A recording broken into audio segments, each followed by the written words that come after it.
The Supreme Court is working to determine if it can remove parts of President Obama's health care law without invalidating the whole thing. The court wrapped up 3 days of arguments on the issue yesterday.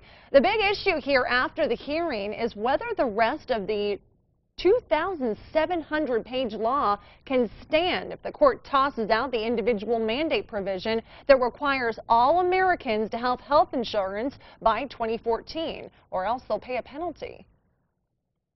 Why make Congress redo those? I mean, it's a question of whether we say everything you did is no good, now start from scratch. The court's decision is expected in June as the presidential campaigns enter a crucial stretch. For more on this, let's head over to Mark. One of the justices famously said, "You expect us to read the 2,700 pages? That's cruel and unusual punishment." Well, if a justice of the Supreme Court feels that way, we understand how you must feel trying to sort through what all this means for you. So let's get our insurance expert, Craig Gussin, in here this morning to try to separate some of the politics out of this. Yeah. First off, people are confused about how much of this particular law has already gone into effect. Parts of it are in effect already. Yeah, so just kind of run down those briefly. Okay. The bill was passed March 23rd, 2010. September 23rd, 2010, a couple of things went into effect.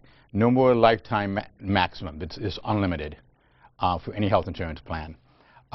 Children can stay on their parents' plan until they're age 26. And also kids 19 and under can get health insurance regardless of pre-existing conditions. And they can change plans every year on their month of their birthday to a different plan, no health questions asked. And those are the major things that went into effect right away. Since then, in 2011, we had medical loss ratios. So the insurance company has to pay out at least 85% of what they take in for a large group, which is 50 or more. And for individual plans and small group, they have to pay out at least 80%. Let me put that in just simple terms and see if I understand it on behalf of the viewers. That means that they're charging us premiums. They have to pay out 85% in terms of benefits. In other words, they can only make a 15% profit.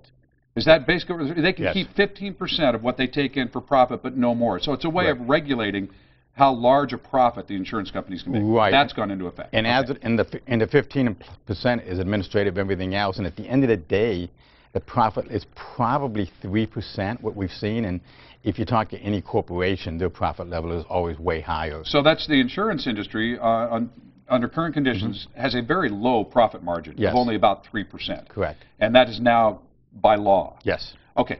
So if this law were to be struck down, these provisions that have already gone into effect, let's say they strike down the entire Obamacare plan, these provisions that have already gone into effect, people probably like some of these, and you were telling me that they don't have a huge economic impact on the insurance companies. So what would Congress do?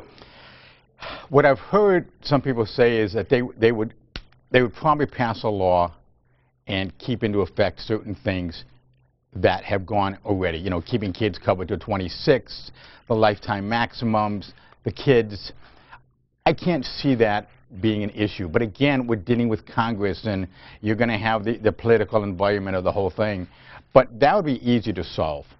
The biggest problem we have is, as you heard in the last 3 days, if there's no mandate, we're going to be looking at what New York has, which is, you know, we have the 8th lowest rates in the country. New York, New Jersey, and Massachusetts are the highest, and that's because it's a guaranteed issue. Anybody in those 3 states can buy health insurance. I have a client who moved to New York.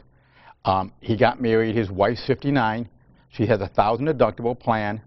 She pays $1,850 a month, and that same plan here is about $500 to $600 a month. So the implications are, if there is no mandate, that you have to buy. If it's guaranteed that everybody can buy insurance whenever they want, but there's no mandate that you have to buy it, you're going to buy it when you need it and not have it. So will it make it more expensive or less expensive? Oh, way more expensive.